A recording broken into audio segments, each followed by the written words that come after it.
I'm joined by former finance minister and original author of the Alberta Firewall letter, Ted Morton. Ted, thank you so much for being here with us today. I'm happy to be here, Candace. So, there's a big question at this convention here, this AGM, about the fair deal proposal that the Kenney government has put forth. And if you look back at the Firewall letter, the original letter that you wrote with some of your colleagues, a lot of the things that you asked and demanded of Ralph Klein are now included, in a Alberta-based pension plan, removing funding from the police, and some other things. So how do you think Kenney is handling the idea of helping Alberta become a little bit more independent? And what do you think of the current political situation? Well, a lot of us have seen what's happened in the last few years under Justin Trudeau as kind of a repeat of what his father did in 1980-81 with the National Energy Program. It seems like a NEP 2.0, right? And yet this time it's hit even harder in terms of its impact, not just in corporate head offices, which are half empty in downtown, but it's hitting Main Street and families as well. Unemployment, there have been over 150,000 jobs lost. So it's a tough situation right now. And the last election showed yet again that the Liberal strategy of buying votes in central Canada with transfers, financial transfers out of Western Canada. You got a whole bunch of voters, but no oil and gas in Eastern Canada. You got a little number of voters out here, but with lots of oil and gas. And if you can move money from the West to buy the votes in the East, you don't elect any seats in Alberta and Saskatchewan. It doesn't make any difference. We don't have enough members in the House of Commons to make any difference. So just like Trudeau didn't win anything, Pierre didn't win anything in 1980, but he still got a majority government. Justin only got a minority government this time, right? But it's a depressing pattern, and I think it'll keep repeating itself unless Alberta takes steps to maximize its autonomy, its ability to be self-governing and so forth. And that's what the Firewall was about back in 2000, 2001. And I think both the Alberta people and Premier Kenney have seen that it's time to take some steps like that to basically to protect Alberta's future.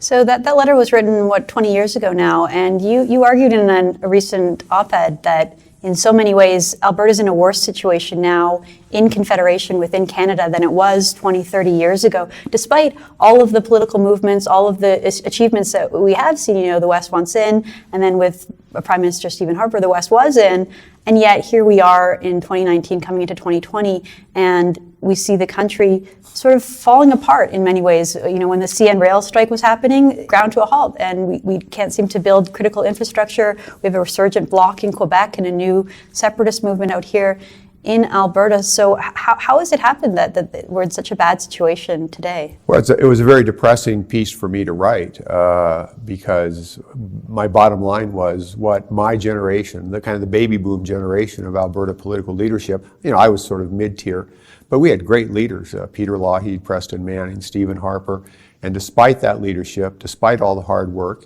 I think it's been proven in the last couple of years that we're even more vulnerable today than we were back in 1980s, 1990s. And I walked through 15 different points where what we had in 1980, we've either lost or it's been eroded. But the bottom line for me was it would be wrong for my generation to tell your generation, just keep fighting the good fight. What we did was well-intentioned, hard, great leadership, good ideas, but it didn't work. And so I think the bottom line is your generation has to come up with a plan B to figure out how better to protect not just Alberta, I think it was certainly Saskatchewan, but even British Columbia gets soaked pretty well by all the federal transfers as well. That what structural changes can we take internally to better protect ourselves against this, and can that then be used as leverage to get some changes out of Ottawa and the rest of Canada to make Canada work better? Canada's not working right now. Yeah, I agree. It's almost like the framework is there because Quebec is sort of this special circumstance where they view themselves as having their own culture and being their own nation of people. Canada is designed to be a very decentralized federation in a way that the United States really isn't. So we have the weak federal government and the strong provinces, and yet we're still in a situation where that's not really being borne out. So do you think that the changes can be made within the framework of the existing confederation, or what do you say to people who think that Alberta needs to go it alone or Western Canada needs to separate?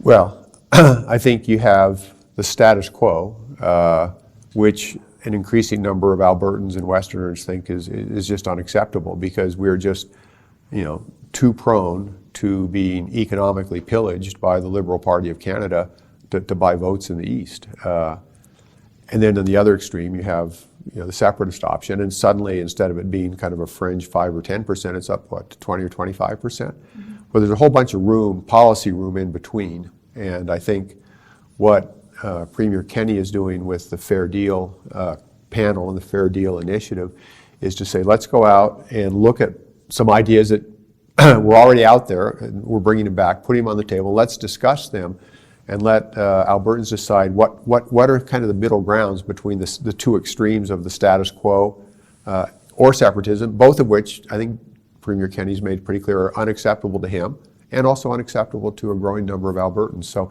I think it's an exciting time. I think it's going to be kind of democracy in action, lots of policy discussion, which is what democracy is supposed to be about. And I think, again, Premier Kenney was smart when he said any of the big decisions, like an Alberta pension plan, this won't be a decision that just Jason Kenney makes or the UCP caucus makes. He said, if we go down this road, it'll be Albertans' choice, and he said he'll put it to a referendum.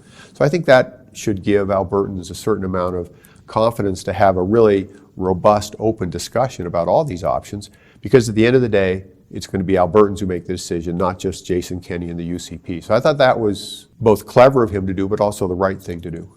Great. And just one last question. So you look down in the United States and you spend some time in northern states, and their energy industry is booming, and there's low unemployment, and places like North Dakota, things are going really, really well. You look at Canada, and it's almost like if you talk to the pundits and economists, people are saying that we're going towards the end of oil and gas production in Canada. Why is it so different? Just a couple miles away, you have a booming industry. What can Canadian leaders learn from leaders in the United States, and why is it such a drastic difference? Well, it's being caused by policy, not price. Everywhere in North America, all the oil and gas producing states and provinces had a recession, a fallback in 14-15 because of a price collapse. But since late 2015, 2016, the oil and gas sector has totally rebounded south of the border, as you just noted, whereas we've gotten worse and worse. So there's a global demand out there, there's a North American demand out there, but a combination of very well-funded, well-organized, Rockefeller Foundation funded, landlocked the oil sands, no more pipelines. They have a strategy pouring lots of money into Canada, frankly, outrageous political interference in Canada's elections and democracy to stop pipelines. And you have then a Liberal Party, and much worse, the NDP and the Greens, that have bought into it 100%. And so we're at a crossroads.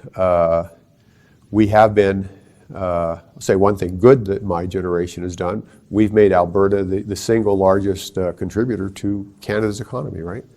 Both in terms of a single sector, not just GDP, but also all the transfers, that $600 billion over the last 30 years, $200 billion just since 2000.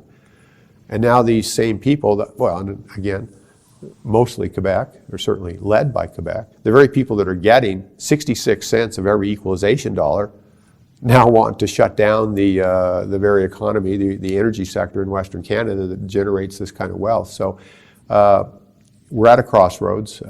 It's an important time for Alberta and for Canada.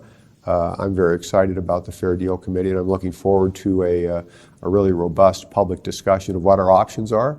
That's going to be a discussion inside of Alberta, but then also there's going to be a discussion between Alberta and the rest of Canada. And that's going to be a good discussion too. Absolutely. Well, thank you so much, Ted Morton. Thank you for joining True North Nation and our True North Report. We really appreciate it. I'm happy to be here this morning.